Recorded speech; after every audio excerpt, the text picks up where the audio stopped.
আসসালামু আলাইকুম প্রিয় দর্শক মণ্ডলী, আপনি কি জানেন জুমার দিন এমন কয়েকটি সুন্নত আমল রয়েছে যেগুলো সঠিকভাবে পালন করলে এক জুমা থেকে পরবর্তী জুমা পর্যন্ত মধ্যবর্তী সময়ের গুনাহ আল্লাহ তাআলা ক্ষমা করে দেন। কিন্তু দুঃখের বিষয় হলো আমরা অনেকেই প্রতি জুম্মায় মসজিদে যাই, অথচ এই গুরুত্বপূর্ণ সুন্নতগুলো সঠিকভাবে পালন করি না। কেউ শুধু জুম্মার নামাজ আদায় করে চলে আসে, আবার কেউ এমন কিছু ভুল করে বসে যার কারণে এই মহান ফজিলত থেকে বঞ্চিত হয়ে যায়। প্রিয় দর্শক মণ্ডলী, তাই আজকের ভিডিওটি শেষ পর্যন্ত দেখুন, কারণ আজ আমরা সহিহ হাদিস দ্বারা জানবো জুম্মার দিনে ঠিক কোন কোন আমল করলে আল্লাহ তাআলা মহা সুসংবাদ দিয়েছেন। পাশাপাশি এমন একটি বিষয়ও জানবেন যেটি না জানার কারণে অনেক মানুষ প্রতি জুম্মায় একই ভুল করে থাকেন। তো বেশি কথা না বাড়িয়ে ভিডিওটি শুরু করা যাক। ভিডিওটি শুরু করার পূর্বে একটি ছোট্ট রিকোয়েস্ট, আপনারা যারা আমার চ্যানেলে নতুন হয়ে আছেন এমনই সুন্দর সুন্দর ভিডিও পেতে আমাদের চ্যানেলটি সাবস্ক্রাইব করে আমাদের সঙ্গে থাকবেন। তো চলুন আর দেরি না করে সরাসরি হাদিস দ্বারা জেনে নেওয়া যাক। সালমান আল ফারসি রাদিয়াল্লাহু তাআলা আনহু থেকে বর্ণিত, তিনি বলেন রাসূল সাল্লাল্লাহু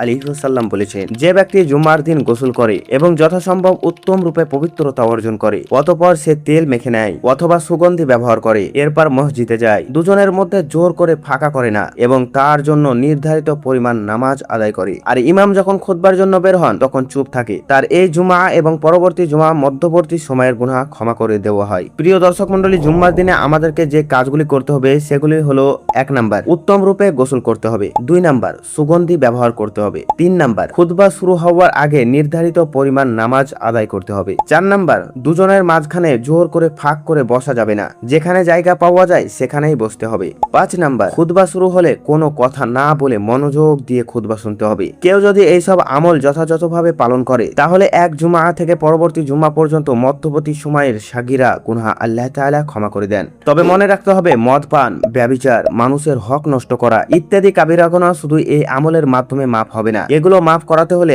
আন্তরিকভাবে তওবা করতে হবে এবং সেই গুনাহের কাজ সম্পূর্ণরূপে ছেড়ে দিতে হবে। প্রিয় দর্শক মণ্ডলী, আর যদি কেউ সত্যিকারের অর্থে আল্লাহর কাছে তওবা করে এবং ভবিষ্যতে সেই গুনাহে আর ফিরে না যাওয়ার দৃঢ় কল্পনা করে, তাহলে আল্লাহ তাআলা তার অসীম রহমতে কাবিরা গুনাহ ক্ষমা করে দিতে পারেন ইনশাআল্লাহ। আল্লাহ তাআলা যেন আমাদেরকে বেশি বেশি বোঝার তৌফিক দান করেন এবং জুমার দিনে এই সুন্নত আমলগুলো যথাযথভাবে পালন করার তৌফিক দান করেন। আমিন সুম্মা আমিন। এই ছিল আজকের ভিডিওটি অবশ্যই পালন করবেন এবং আমল করার চেষ্টা করবেন, এবং ভিডিওটি ভালো লাগলে একটি অবশ্যই লাইক করবেন এবং বন্ধুদের সঙ্গে বেশি বেশি শেয়ার করবেন, এবং আমাদের চ্যানেলে যদি নতুন হয়ে থাকেন তো এমনই সুন্দর সুন্দর ভিডিও পেতে আমাদের চ্যানেলটি সাবস্ক্রাইব করে আমাদের সঙ্গে থাকবেন। তো সকলে ভালো থাকবেন, সুস্থ থাকবেন, দেখা হবে পরবর্তী এক নতুন ভিডিওতে। আল্লাহ হাফিজ।